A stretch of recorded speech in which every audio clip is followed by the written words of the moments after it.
So hello guys, तो इस weekly current affairs वाले वीडियो में मार्च महीने के दूसरे वाले हफ्ते का ये हमारा पहला वाला पार्ट होगा। तो चलिए इसको स्टार्ट करते हैं।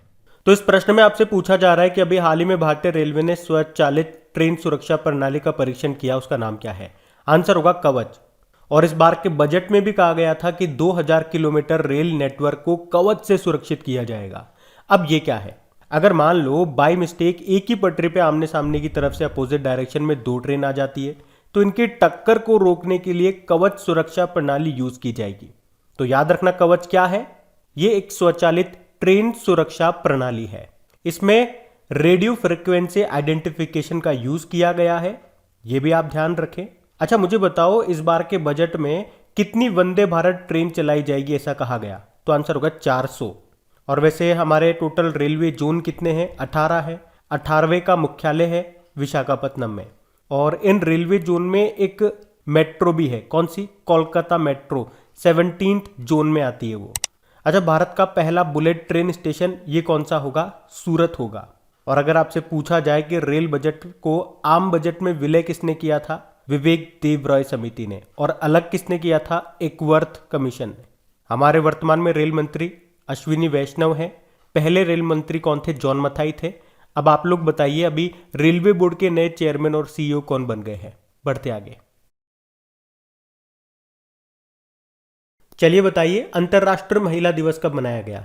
8 मार्च को। तो हर साल 8 मार्च को इंटरनेशनल वुमेन्स डे के रूप में मनाया जाता है। क्या थीम है? एक स्थायी कल के लिए आज, लैंगिक समानता, gender equality today for a sustainable tomorrow. अब महिलाओं से रिलेटेड कुछ इंपॉर्टेंट डेज मैंने आपको याद करवाए थे। अगर आपको याद है तो कमेंट बॉक्स में लिखो अभी, क्योंकि इसी से रिलेटेड एक और डे मैं आपको आगे बताऊंगा। वहां ये सारे डेज मैं आपको एक साथ लिंक करा के याद करवा दूंगा और लिखवा दूंगा, लेकिन वो मैं आपको आगे बताऊंगा। अगर आपको पता है तो वीडियो को पॉज करो और कमेंट बॉक्स में टाइप करके बताओ। हम बढ़ते आगे। चलिए बताइए, विश्व टेनिस दिवस कब मनाया गया? तो आंसर होगा 7 मार्च को। तो वर्ल्ड टेनिस डे ये हर साल मार्च के पहले सोमवार को मनाया जाता है। तो इस साल ये 7 मार्च को मनाया गया। और ये दिन दुनिया भर में टेनिस की भागीदारी बढ़ाने का प्रयास करता है। और पहली बार इसे 2013 में मनाया गया था। तो याद रखना, वर्ल्ड टेनिस डे 7 मार्च। इस बार 7 मार्च, वैसे तो मार्च के पहले सोमवार को। बढ़ते आगे। अब बताओ, धूम्रपान निषेध दिवस कब मनाया गया? 9 मार्च को। और याद रखना, हर साल मार्च के दूसरे बुधवार को ये नो स्मोकिंग डे के रूप में मनाया जाता है। तो धूम्रपान के दुष्प्रभावों के बारे में जागरूकता बढ़ाने और लोगों को समय पर इसे छोड़ने में मदद करने के लिए ये दिन मनाया जाता है। थीम क्या है? Quit your way. अच्छा, इसी तरह से एक वर्ल्ड नो टोबैको डे भी होता है, जो मई के आखिरी दिन 31 मई को मनाते हैं। अच्छा, वर्ल्ड हेल्थ ऑर्गेनाइजेशन ने अभी कौन सी एप्लीकेशन लॉन्च की थी? Quit tobacco application. चलो मुझे बताओ, देश का पहला एलपीजी सक्षम और धूम्रपान मुक्त राज्य अभी कौन सा बना? हिमाचल प्रदेश। और एशिया में सादा सिगरेट की पैकेजिंग का अनावरण करने वाला पहला एशियाई देश कौन सा बना? मतलब कुछ चित्र वगैरह नहीं होंगे, सादा सिगरेट की पैकेजिंग होगी। ऐसा करने वाला पहला देश कौन सा बना?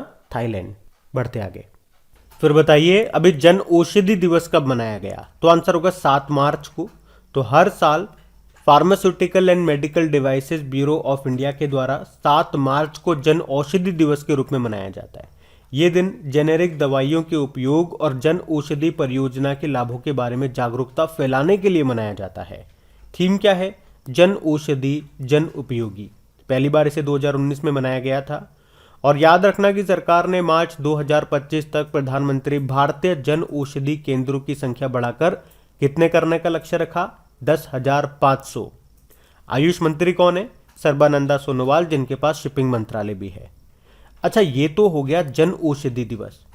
एक नेशनल आयुर्वेदा दिवस भी होता है, नेशनल आयुर्वेदा डे। वो कब होता है? वो फिक्स नहीं होता। जब धनतेरस होता है ना, उसी दिन हम मनाते हैं। जैसे 2021 में हमने 2 नवंबर को मनाया। अब एक प्रश्न मेरा आप लोगों से रहेगा, बताओ अभी किस राज्य ने आयुर्वेद को बढ़ावा देने के लिए देवारण्य योजना शुरू की थी? फिर बताइए, वर्ल्ड किडनी डे कब होता है? तो आंसर होगा 10 मार्च को। तो हर साल मार्च के दूसरे गुरुवार को ये वर्ल्ड किडनी डे के रूप में मनाया जाता है। इस बार इसे हमने 10 मार्च को मनाया। उद्देश्य क्या है? समग्र स्वास्थ्य के लिए किडनी के महत्व के बारे में जागरूकता बढ़ाना। पहली बार 2006 में मनाया था। और इस बार की थीम है किडनी हेल्थ फॉर ऑल। बताइए, अभी हाल ही में किस राज्य के मुख्यमंत्री ने अम्मा और बहिनी योजना शुरू करने की घोषणा की? तो आंसर होगा सिक्किम। तो अभी सिक्किम के जो मुख्यमंत्री हैं प्रेम सिंह तमांग, उन्होंने राज्य में गैर कामकाजी माताओं को हर साल 20,000 रुपये देने के लिए अम्मा योजना और कक्षा 9वीं में पढ़ने वाली सभी छात्राओं को फ्री में सैनिटरी नैपकिन देने के लिए बहिनी योजना शुरू की है। किसने? सिक्किम ने। देखो, सिक्किम की कैपिटल गंगटोक है, गवर्नर हैं गंगा प्रसाद और मुख्यमंत्री हैं PS गोले, जिन्हें प्रेम सिंह तमांग भी कहा जाता है। अच्छा, अभी सिक्किम की राजकीय मछली किसे घोषित किया गया था? केटली को। और यहाँ पे एक फुटबॉल स्टेडियम भी बनाया जा रहा है एक फुटबॉल खिलाड़ी के नाम पे, उनका नाम है बाईचिंग भूटिया। और आपको याद होगा, यूनेस्को के विश्व विरासत सूची में भारत की पहली मिश्रित विरासत मिक्स हेरिटेज कौन सी है? कंचनजंगा नेशनल पार्क, जो आपको सिक्किम में ही मिलेगा। सिक्किम ये पहला ऑर्गेनिक स्टेट है भारत का। वैसे फर्स्ट ऑर्गेनिक कंट्री कौन सी है दुनिया की? तो भूटान है। तो ये याद रखना, बढ़ते आगे। चलिए बताइए, अभी किसने पुणे मेट्रो रेल परियोजना का उद्घाटन किया? तो आंसर होगा नरेंद्र मोदी। तो अभी प्रधानमंत्री नरेंद्र मोदी ने 6 मार्च 2022 को पुणे मेट्रो रेल परियोजना का उद्घाटन किया है। और ये जो पुणे मेट्रो रेल परियोजना है, इसको बनाने में जो लागत है वो कितनी है? 11,420 करोड़ रुपए। इस परियोजना की लंबाई कितनी है? 33.2 किलोमीटर की, जिसमें टोटल 30 स्टेशन है। और याद रखना, ये जो पुणे मेट्रो है, ये देश की पहली मेट्रो परियोजना है जिसमें एल्यूमिनियम बॉडी के कोच होंगे, जो भारत सरकार की मेक इन इंडिया नीति के तहत स्वदेशी रूप से निर्मित होंगे। और एल्यूमिनियम से बनने का फायदा ये होगा, ये हल्के होंगे। और इसी के साथ आपको बता दूं, प्रधानमंत्री नरेंद्र मोदी ने पुणे महाराष्ट्र में महान मराठा योद्धा छत्रपति शिवाजी महाराज की एक लंबी प्रतिमा का भी अनावरण किया। ये जो मूर्ति है 1850 किलोग्राम गन मेटल से बनी हुई है, लंबाई है 9.5 फीट। ये भी ध्यान रख लो आप। बढ़ते आगे। अच्छा बताइए, अभी हाल ही में किस मंत्रालय ने संभव और स्वावलंबन पहल शुरू की है? तो आंसर होगा MSME मंत्रालय। तो अभी याद रखना, MSME मंत्रालय ने ही ये संभव और स्वावलंबन पहल को शुरू किया है। उद्देश्य क्या है इसका? प्लास्टिक कचरे को समाप्त करना। इसमें कहा गया है कि जो युवा हैं उन्हें प्लास्टिक कचरा जो है उसके मैनेजमेंट या उसे रिसाइकल करने का प्लांट लगाना चाहिए। इससे 2 फायदे होंगे। पहला तो पर्यावरण प्रदूषण कम होगा, और दूसरा जो युवा है उनको आजीविका का सोर्स मिलेगा, युवाओं में उद्यमशीलता बढ़ेगी। अच्छा, MSME डे कब मनाते हैं ये कमेंट बॉक्स में लिख के बताओ। और MSME मंत्री कौन है ये भी बताओ।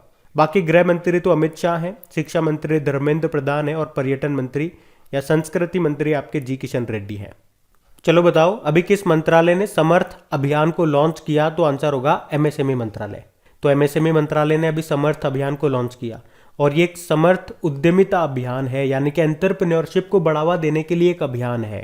MSME मंत्री नारायण रणें हैं। इस अभियान का वैसे उद्देश्य क्या है? कौशल विकास संबंधित जितने भी कार्यक्रम है उसमें 20% सीट महिलाओं के लिए रिजर्व होगी, जिससे महिलाओं में स्वरोजगार बढ़ेगा और महिलाएं सेल्फ डिपेंडेंट, आत्मनिर्भर बनेंगी। अभी आपको याद होगा, MSME मंत्रालय ने संभव और स्वावलंबन योजना को भी शुरू किया। उसके अलावा इसने रैंप नाम से एक पहल भी शुरू की थी। अच्छा, चिरंजीवी योजना कहाँ की है? राजस्थान की एक स्वास्थ्य बीमा योजना है, जिसमें अभी राशि को बढ़ाकर कितना कर दिया? पहले 5 लाख रुपए का था, अभी ये स्वास्थ्य बीमा हो गया है 10 लाख रुपए का। और MSME से याद आएगा, MSME day, micro small medium enterprises day 27 जून को मनाते हैं। नारायण रणें यहाँ के मुख्यमंत्री हैं। और MSME मंत्रालय ने ही चैंपियन पोर्टल को भी लॉन्च किया था। यहाँ पे MSME मंत्रालय से जुड़ी सारी जानकारी आपको मिल जाएगी। और आपको याद होगा, प्रधानमंत्री नरेंद्र मोदी ने अभी जनवरी 2022 की ही बात है, MSME टेक्नोलॉजी सेंटर का भी उद्घाटन किया था, जो पुडुचेरी में MSME के तहत कार्य करेगा। और सिडबी ने MSME के लिए सहवास और आरोग्य ऋण योजनाएं शुरू की है, जिसका उद्देश्य है कोविड-19 महामारी में वित्तीय सहायता करना। तो ये सब ध्यान रखें आप। बढ़ते आगे। चलिए बताइए, महिला व बाल विकास मंत्रालय ने किसके साथ मिलकर के कन्या शिक्षा प्रवेश उत्सव अभियान को शुरू किया? तो आंसर होगा शिक्षा मंत्रालय और यूनिसेफ के साथ। तो अभी हमारी महिला व बाल विकास मंत्री कौन है? स्मृति ईरानी। और अभी इन्होंने शिक्षा मंत्रालय और यूनिसेफ के साथ मिलकर के कन्या शिक्षा प्रवेश उत्सव अभियान को शुरू किया। उद्देश्य क्या है इसका? 11 से लेकर 14 वर्ष की जो बच्चियां हैं जिन्होंने स्कूल छोड़ दिया है, उन्हें वापस से शिक्षा से जोड़ना ही इसका मुख्य उद्देश्य है। अच्छा, वैसे शिक्षा मंत्री कौन है? धर्मेंद्र प्रधान। और यूनिसेफ के अभी नए प्रमुख बने थे कैथरीन रसेल। अच्छा, जो हमारी स्मृति ईरानी है, महिला व बाल विकास मंत्री स्मृति ईरानी, इनका पहला नॉवेल आया था, उसका नाम क्या है? लाल सलाम। और आप जानते हो नेशनल गर्ल चाइल्ड डे, राष्ट्रीय बालिका दिवस कब मनाते हैं? 24 जनवरी को। और अंतर्राष्ट्रीय बालिका दिवस 11 अक्टूबर को। और बेटी बचाओ बेटी पढ़ाओ योजना ये कब शुरू होती है और कहाँ से शुरू होती है? तो 22 जनवरी 2015 को पानीपत हरियाणा से। और उसी तरह से आपको याद होगा उत्तराखंड ने बेटी बचाओ बेटी पढ़ाओ योजना का ब्रांड एम्बेसडर बनाया था हॉकी प्लेयर वंदना कटारिया को। और राजस्थान ने बनाया था शूटर अवनी लखेरा को। और अभी गुरुग्राम के लिए बेटी बचाओ बेटी पढ़ाओ अभियान की ब्रांड एम्बेसडर कौन बनी है, ये आप लोग बताइए कमेंट बॉक्स में टाइप करके। आपको बता दूं उनका संबंध है शतरंज से, चेस प्लेयर है वो, उनका नाम बता दो बस। और इसी तरह से आपको बता दूं, याद दिला दूं एक्चुअली में, कि महिला व बाल विकास मंत्रालय ने अभी भारत में महिलाओं के मानसिक स्वास्थ्य में सुधार करने के लिए स्त्री मनोरक्षा परियोजना भी शुरू की है, तो इसे भी ध्यान रख सकते हैं। बढ़ते हैं आगे। चलिए बताइए अभी किस राज्य सरकार ने कौशल्या मातृत्व योजना शुरू की? तो आंसर होगा छत्तीसगढ़। छत्तीसगढ़ के मुख्यमंत्री कौन? भूपेश बघेल। अभी उन्होंने ही ये कौशल्या मातृत्व योजना शुरू की है। अब इस योजना में क्या होगा? तो इसमें दूसरी बेटी के जन्म पर महिला को इस योजना के अंतर्गत 5,000 रुपए दिए जाएंगे, जिसका उपयोग करके वो महिला अपना भरण पोषण आसानी से कर सके। ये इसका मुख्य उद्देश्य है। अच्छा, इसी तरह से राजस्थान सरकार ने इंदिरा गांधी मातृत्व पोषण योजना शुरू की थी, जिसमें दूसरी संतान के जन्म पर कितनी सहायता राशि दी जाती है? 6,000 रुपए। देखो, छत्तीसगढ़ की कैपिटल रायपुर है, मुख्यमंत्री हो गए भूपेश बघेल और गवर्नर है अनुसुईया उइके। अच्छा, छत्तीसगढ़ में एक त्योहार मनाया जाता है, हरेली त्योहार। एक तो हरेली और एक हरेला, इनमें आप जरूर कंफ्यूज होंगे। हरेली तो छत्तीसगढ़ का है और हरेला कहाँ का है? उत्तराखंड का है। पंडवानी नृत्य ये आपका छत्तीसगढ़ का ही है और इसकी पहली महिला कलाकार कौन है? तीजन बाई है। अभी छत्तीसगढ़ का चौथा टाइगर रिजर्व कौन सा बन गया? गुरु घासीदास टाइगर रिजर्व बन गया, ये भी याद रखना। इंद्रावती नेशनल पार्क भी पूछा जाता है एग्जाम में। एक किंगर वैली नेशनल पार्क भी पूछा जाता है, ये भी आपको मिलेगा छत्तीसगढ़ में। बढ़ते आगे। बताइए अभी किस राज्य सरकार ने मातृशक्ति उद्यमिता योजना शुरू करने की घोषणा की? तो आंसर होगा हरियाणा ने। तो अभी हरियाणा सरकार ने अंतर्राष्ट्रीय महिला दिवस के मौके पर महिला उद्यमियों को सहायता प्रदान करने के लिए मातृशक्ति उद्यमिता योजना की घोषणा की है। इस योजना के तहत जिन महिलाओं की पारिवारिक वार्षिक आय 5 लाख रुपए से कम है तो उन्हें 3 लाख रुपए तक का लोन दिया जाएगा। इसके अलावा हरियाणा महिला विकास निगम के माध्यम से 3 साल के लिए 7% का ब्याज सबवेंशन यानी कि अनुदान भी दिया जाएगा। अच्छा, आप मुझे बताओ राष्ट्रीय सुरक्षित मातृत्व दिवस नेशनल सेफ मदरहुड डे कब मनाया जाता है? तो आंसर होगा 11 अप्रैल को। अब देखो, बात हरियाणा की है। हरियाणा की कैपिटल क्या होती है? चंडीगढ़। मुख्यमंत्री मनोहर लाल खट्टर और गवर्नर कौन है? बंडारू दत्तात्रेय। और हमारे जो खेलो इंडिया यूथ गेम्स है उसका चौथा संस्करण हरियाणा के पंचकुला में ही होगा, जिसका मैस्कॉट शुभंकर है धाकड़। 2022 में होगा ये। और एक खिलाड़ी है पूजा जातियान, हरियाणा की है। अभी पैरा तीरंदाजी विश्व चैंपियनशिप में सिल्वर जीतने वाली पहली भारतीय बनी थी ये। और चंडीगढ़ की ही है हरनाथ संधू, 70वीं मिस यूनिवर्स का खिताब इन्होंने जीता था। और अभी सीनियर नेशनल वॉलीबॉल चैंपियनशिप 2021-22 हुई थी, उसमें पुरुष वर्ग का खिताब हरियाणा ने जीता, जबकि महिला वर्ग का खिताब केरल ने जीता था, जो कि भुवनेश्वर में हुआ था। अच्छा बताओ, भारत का पहला मत्स्य पालन व्यवसाय इंक्यूबेटर ये कहाँ पे लॉन्च किया गया? गुरुग्राम में। और गुरुग्राम की पहली महिला पुलिस आयुक्त कौन बनी? कला रामचंद्रन। जबकि गुरुग्राम के लिए बेटी बचाओ बेटी पढ़ाओ के ब्रांड एम्बेसडर बनाया गया था एक शतरंज प्लेयर है तनिष्का कोटिया को। और भारत का पहला हेली हब ये किस शहर में स्थापित किया गया? गुरुग्राम में ही। और यहीं पे आपको हेडक्वार्टर मिलेगा इंटरनेशनल सोलर अलायंस का। और पहला ग्रेन एटीएम स्थापित किया गया गुरुग्राम में ही। तो ये सारे पॉइंट्स आप ध्यान रखना, मैंने आपको एक साथ बता दिए। बढ़ते आगे। अब बताइए भारत का पहला स्वदेशी प्रशिक्षण विमान कौन सा है? तो आंसर होगा हंसा NG यानी कि न्यू जनरेशन। तो ये भारत का पहला स्वदेशी प्रशिक्षण विमान है, नाम है हंसा NG। NG का मतलब हो गया न्यू जनरेशन। और इसे किसने बनाया है? नेशनल एरोनॉटिकल लिमिटेड बेंगलुरु ने इसको बनाया है। यह भी न्यूज में क्यों है? क्योंकि इसने अभी पुडुचेरी में समुद्री स्तर का परीक्षण सफलतापूर्वक पूरा कर लिया है, इसीलिए। चलो आप मुझे बताओ, दुनिया का सबसे बड़ा कार्गो विमान ये कौन सा था? तो आंसर होगा मरिया। नाम था एंटोनोव 225, मरिया इसको बोलते थे। अभी ये भी न्यूज़ में था क्योंकि ये यूक्रेन के पास था और रशिया की सेना ने इसको तबाह कर दिया। अच्छा, तेजस क्या है? ये एक लाइट कॉम्पैक्ट एयरक्राफ्ट है, हल्का लड़ाकू विमान है। तो ये भी याद रखना। बढ़ते आगे। चलिए बताइए, माइक्रोसॉफ्ट किस शहर में भारत का सबसे बड़ा डेटा सेंटर क्षेत्र स्थापित करेगा? तो आंसर होगा हैदराबाद में।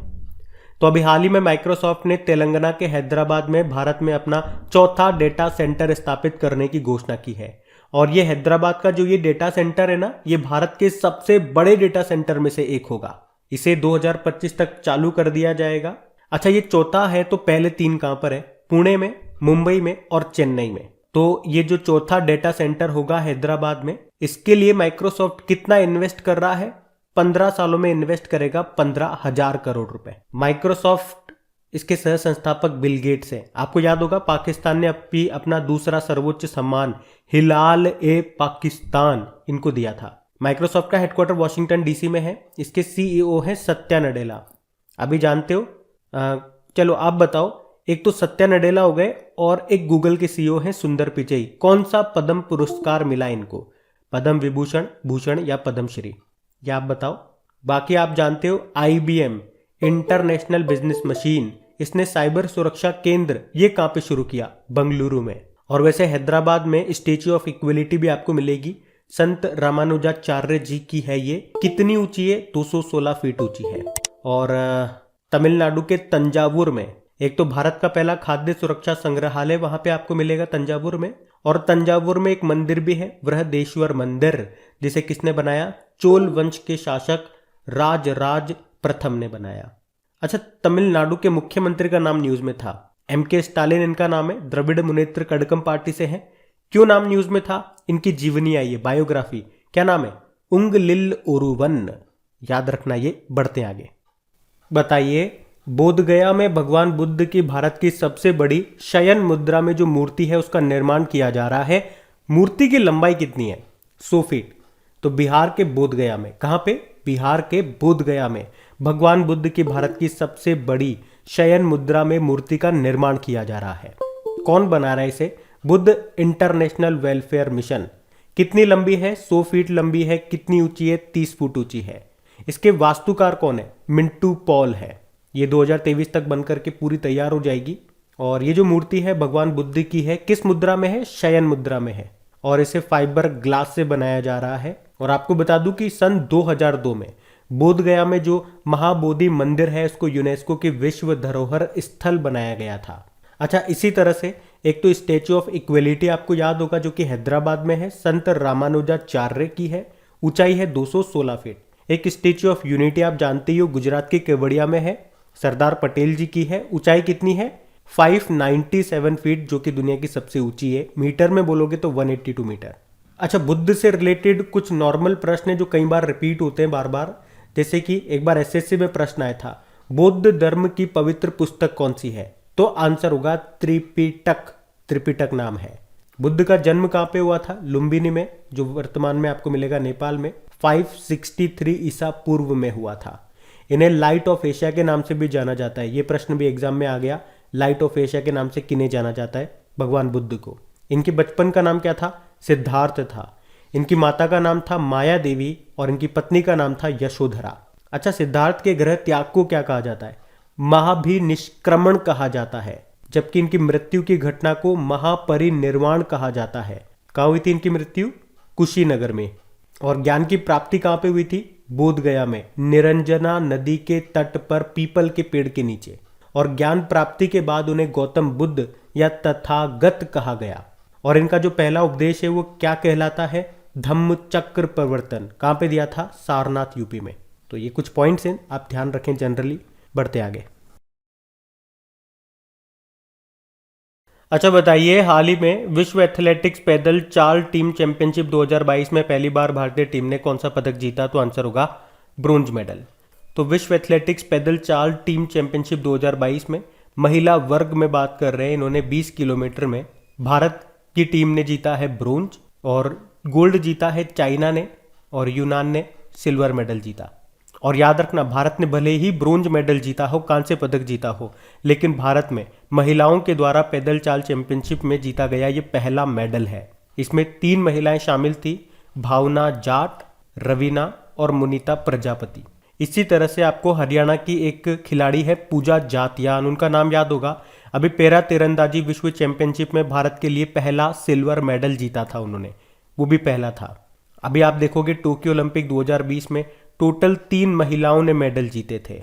एक तो पीवी सिंधु जो कि बैडमिंटन से संबंध रखती हैं, इन्होंने ब्रोंज मेडल जीता था। असम की लवलीना बोरगोहान ने बॉक्सिंग में ब्रोंज जीता था। और मीराबाई चानू, ये वेटलिफ्टर है, मणिपुर की हैं, इन्होंने जीता था सिल्वर मेडल। अच्छा बताइए, टोक्यो पैरालंपिक की किस महिला खिलाड़ी को अभी पद्मश्री मिला? 2 को मिला। एक तो अवनी लखेरा जिनका संबंध है शूटिंग से, राजस्थान की हैं, गोल्ड जीता था इन्होंने। और एक हैं हॉकी प्लेयर वंदना कटारिया, ये उत्तराखंड की हैं, इन दोनों को मिला पद्मश्री। याद रखना ये बढ़ते आगे। अच्छा बताइए, भारत की 23वीं महिला ग्रैंड मास्टर कौन बनी? तो आंसर होगा प्रियंका नुटक्की। तो 19 साल की हैं ये प्रियंका नुटक्की और अभी 23वीं महिला ग्रैंड मास्टर ये बन गई है। कहाँ से है? आंध्र प्रदेश के विजयवाड़ा की रहने वाली है ये।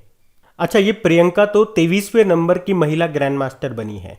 अगर पूछे पहली महिला ग्रैंड मास्टर का नाम क्या है, तो आंसर होगा एस विजयलक्ष्मी। उसी तरह से पहले पुरुष ग्रैंड मास्टर का नाम है विश्वनाथ आनंद, जिनकी ऑटोबायोग्राफी है माइंड मास्टर नाम से। इन्हें ही 1991-92 में राजीव गांधी खेल रत्न पुरस्कार मिला था। इसका नाम अभी मेजर ध्यानचंद के नाम पे कर दिया गया और पुरस्कार राशि को 7.5 लाख रुपए से बढ़ा के 25 लाख रुपए कर दिया गया। वैसे चेस डे हम 20 जुलाई को मनाते हैं। और एक और स्टैटिक प्रश्न बनता है यहाँ से, total number of squares in chess board. इस चेस बोर्ड में टोटल स्क्वायर्स आपको कितने मिलेंगे? तो आंसर होगा 204। चेस को वर्ल्ड वाइड रेगुलेट करने वाली बॉडी है फिडे। फिडे का हेडक्वार्टर मिलेगा लुज़ेन, स्विट्जरलैंड में। और दुनिया के सबसे युवा ग्रैंड मास्टर का नाम क्या है? अभिमन्यु मिश्रा है। और भारत के जो सबसे युवा ग्रैंड मास्टर हैं और दुनिया के ये तीसरे सबसे युवा हैं, इनका नाम है डी गुकेश। बताओ, भारत में पहली बार चेस एकेडमी कहाँ पे खुलेगी? भुवनेश्वर में। और आपको याद होगा दुनिया के नंबर 1 चेस प्लेयर है मैग्नस कार्लसन, जो कि नॉर्वे के हैं। उनको अभी हराने वाले सबसे युवा खिलाड़ी कौन बने? आर प्रज्ञानंदन। याद रखना ये बढ़ते आगे।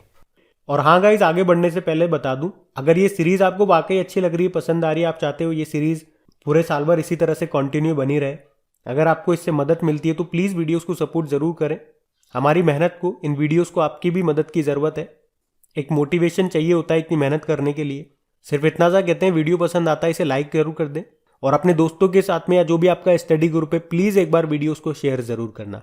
हमें भी अच्छा लगेगा तो वीडियो बनाने में वो चीज़ आपको नज़र आएगी। और आप जानते हो वीडियो बनाने में बहुत मेहनत लगती है, व्यूज़ नहीं आते हैं, सपोर्ट नहीं मिलता है, फिर भी सोचते हैं कि अगली बार होएगा। और आप लोग को फ्री में एक अच्छा कंटेंट मिल सके, साथ में आपकी अच्छे से प्रैक्टिस हो सके, आपको ये चीज़ें याद रहे, इसके लिए आपकी क्विज भी बना के दे रहे हैं। आपकी क्रैक एग्जाम एप्लीकेशन पे क्विज अपलोड हो रही है, कुछ कारण से अभी देरी हो रही है, लेकिन वो अपलोड हो जाएगी। उसकी पीडीएफ भी आपको मिल रही है। तो प्लीज़ अब तो अपना सपोर्ट ज़रूर दिखाएं, वीडियोज़ को शेयर ज़रूर करना है और लाइक ज़रूर करना है। अभी हम बढ़ते आगे।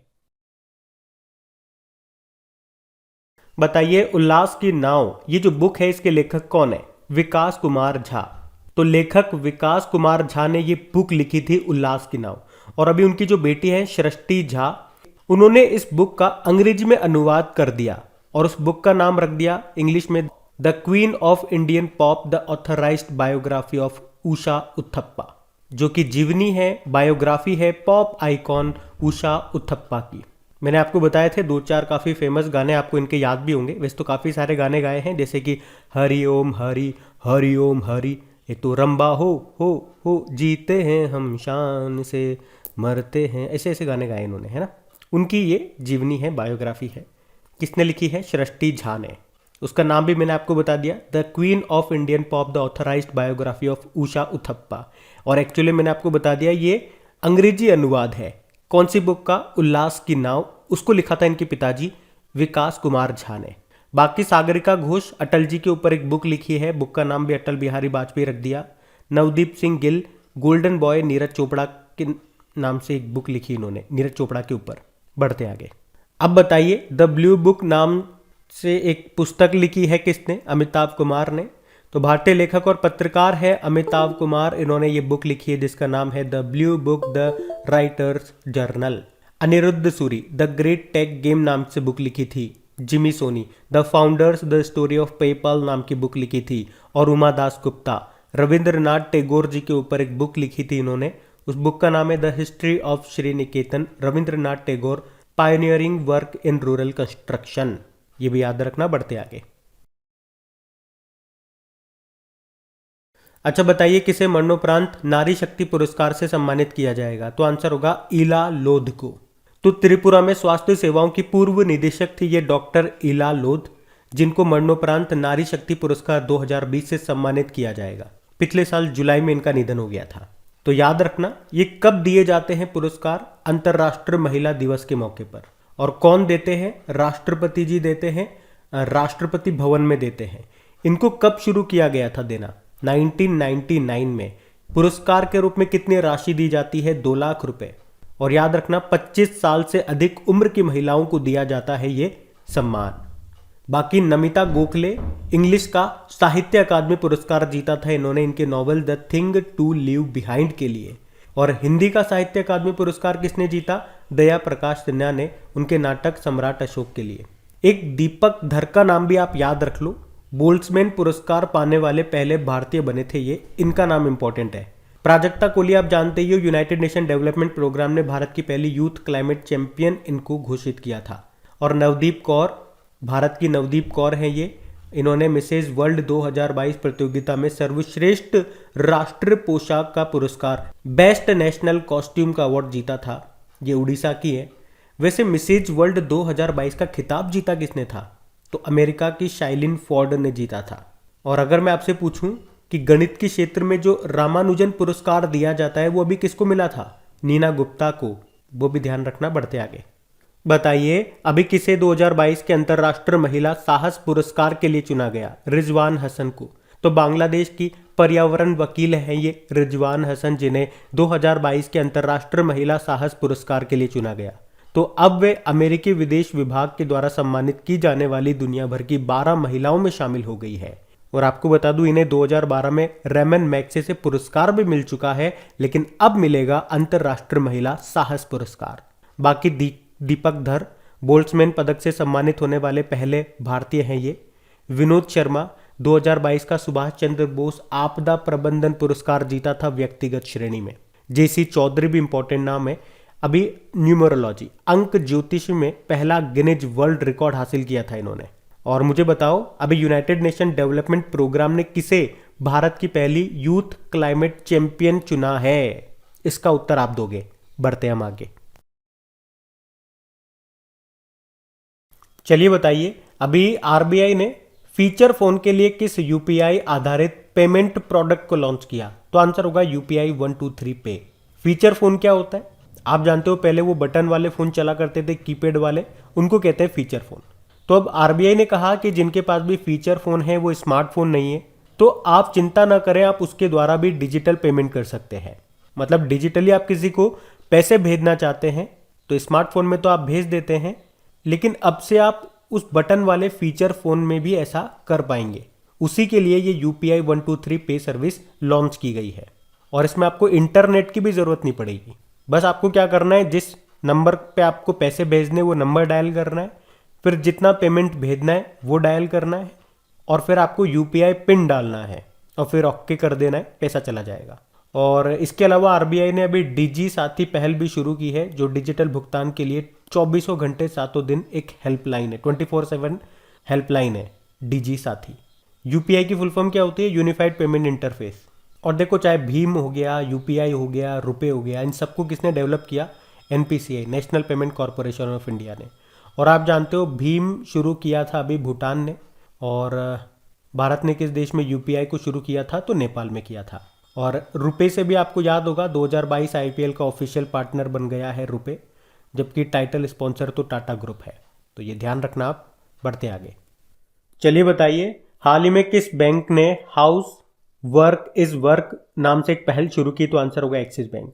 तो कार्यबल में शहरी शिक्षित महिलाओं की कम भागीदारी के कारण एक्सिस बैंक ने house work is a work नाम से एक परियोजना शुरू की है, जो उन लोगों के लिए संभावनाएं पैदा करती है जो कार्यबल में वापस आना चाहते हैं। आपको याद होगा देश में दूसरा सबसे बड़ा बैंक बना था Axis bank, point of sale machine को स्थापित करने वाला। अभी IBS intelligence global fintech innovation award भी जीता था इसने 2021 का। और अभी इसने wear and pay contactless payment wearable device भी लॉन्च किया था एक्सिस बैंक ने। बाकी कर्नाटक बैंक, अभी इसके MD CEO बने थे प्रदीप कुमार पांजा। HSBC इंडिया की बात करेंगे तो रिसाइकल्ड PVC प्लास्टिक से बना भारत का पहला क्रेडिट कार्ड इन्होंने लॉन्च किया था। और बैंक ऑफ महाराष्ट्र, तो उड़ीसा में प्रोजेक्ट बैंक सखी इन्होंने लॉन्च किया था। ध्यान रखना ये। बढ़ते आगे। अच्छा, फाइनेंशियल एक्शन टास्क फोर्स के नए अध्यक्ष कौन बन गए? टी राजा कुमार। तो सिंगापुर के रहने वाले हैं टी राजा कुमार, और अभी ये फाइनेंशियल एक्शन टास्क फोर्स के अध्यक्ष बन गए हैं। उनकी नियुक्ति 2 साल के लिए की गई है। और ये किनका स्थान लेंगे? डॉक्टर मार्कस प्लियर का। बाकी अहमद नासर अल रईसी अभी इंटरपोल के नए अध्यक्ष बने थे, जो कि यूनाइटेड अरब अमीरात के हैं। और यूनाइटेड अरब अमीरात को तो अभी फाइनेंशियल एक्शन टास्क फोर्स ने ग्रे लिस्ट में डाल दिया है। माधवी पुरी बुच सेबी की पहली महिला अध्यक्ष बनी है। और जी अशोक कुमार, अच्छा नाम है, भारत के एक तो पहले नेशनल मैरीटाइम सिक्योरिटी कोऑर्डिनेटर बने। अब इनको अच्छा नाम क्यों बोला? क्योंकि इन्हीं के नाम से एक और व्यक्ति है जी अशोक कुमार, उनका भी नाम है। अभी national mission for clean Ganga के डायरेक्टर जनरल वो बने थे। अच्छा, FATF का हेडक्वार्टर कहाँ पर है? पेरिस में है, पेरिस फ्रांस। स्थापना होती 1989 में। बढ़ते आगे। चलिए बताइए, ल्यूपिन ने किसे अपनी शक्ति पहल के लिए ब्रांड एम्बेसडर बनाया? तो आंसर होगा MC मैरी कॉम को। तो फार्मास्यूटिकल कंपनी है ल्यूपिन, जिसने अभी 6 बार की वर्ल्ड चैंपियन रही MC मैरी कॉम को अपने शक्ति अभियान का ब्रांड एम्बेसडर बनाया। इस अभियान का उद्देश्य क्या है? महिलाओं में हृदय रोगों के प्रति जागरूकता बढ़ाना। तो नाम याद रखना इनका। बढ़ते आगे। अच्छा बताइए, दक्षिण कोरिया के नए राष्ट्रपति कौन बन गए हैं? तो आंसर होगा यून सुक येओल। तो ये साउथ कोरिया के नए राष्ट्रपति बन गए हैं। अभी तक कौन थे? मून जे इन, तो उनको रिप्लेस किया इन्होंने। अब नया नाम याद रखना पड़ेगा आपको, यून सुक येओल।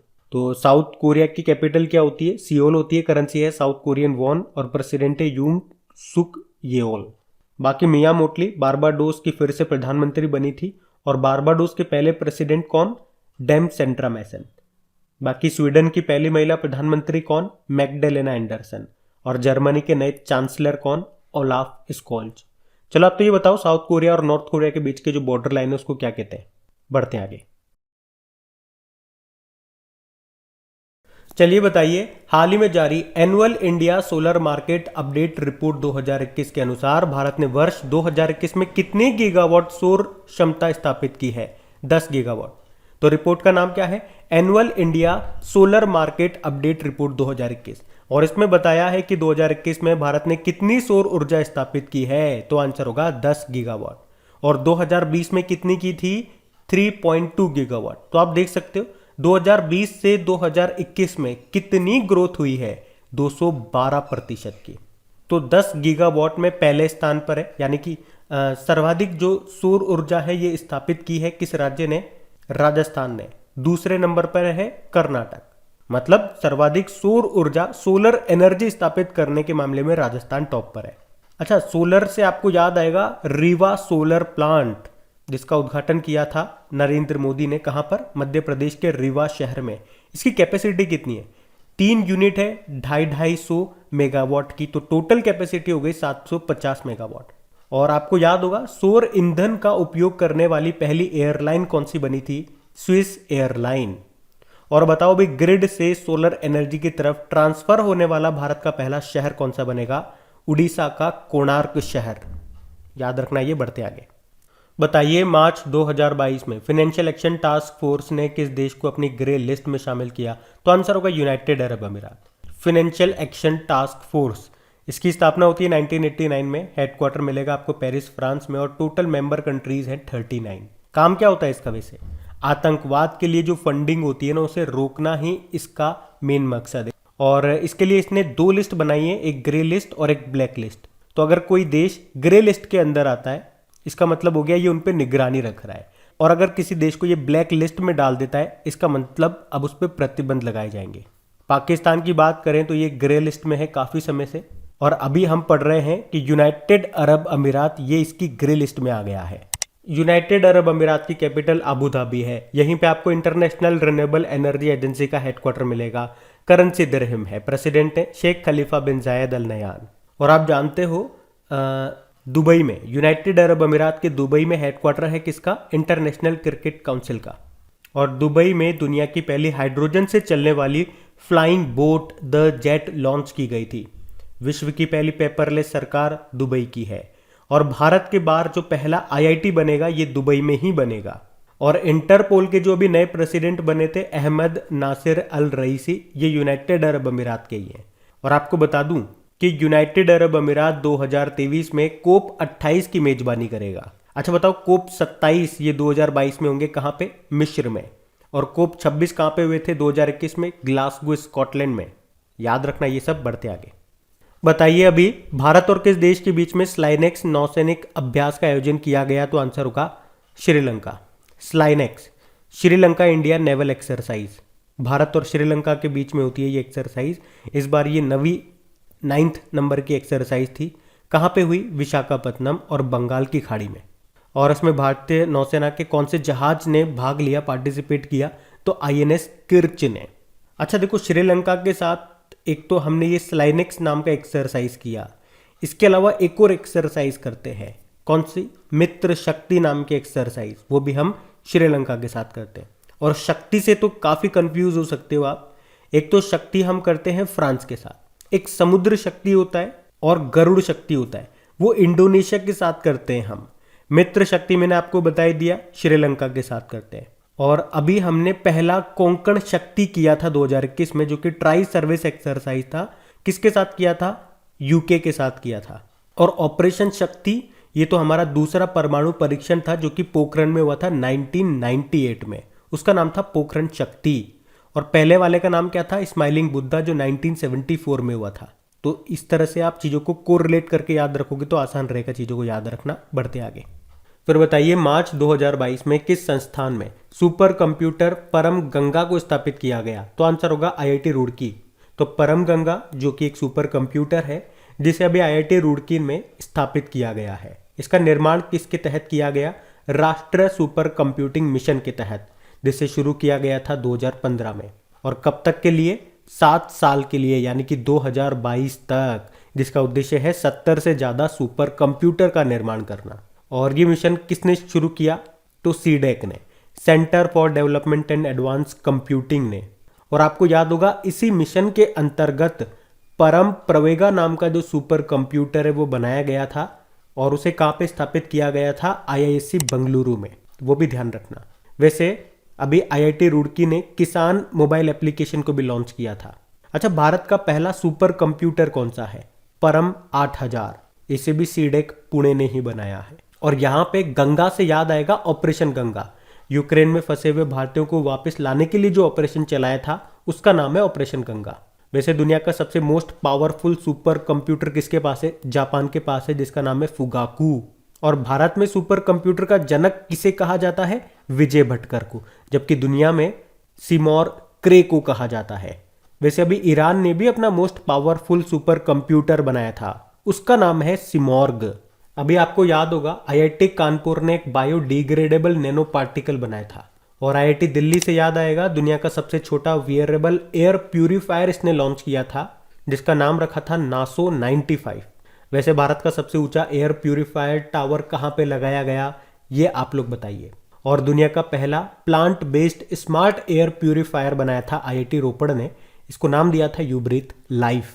और अब एक प्रश्न मैं आपसे पूछूंगा, भारत के बाहर पहला आईआईटी कहाँ पे बनाया जाएगा, ये आप बताओ। हम बढ़ते आगे।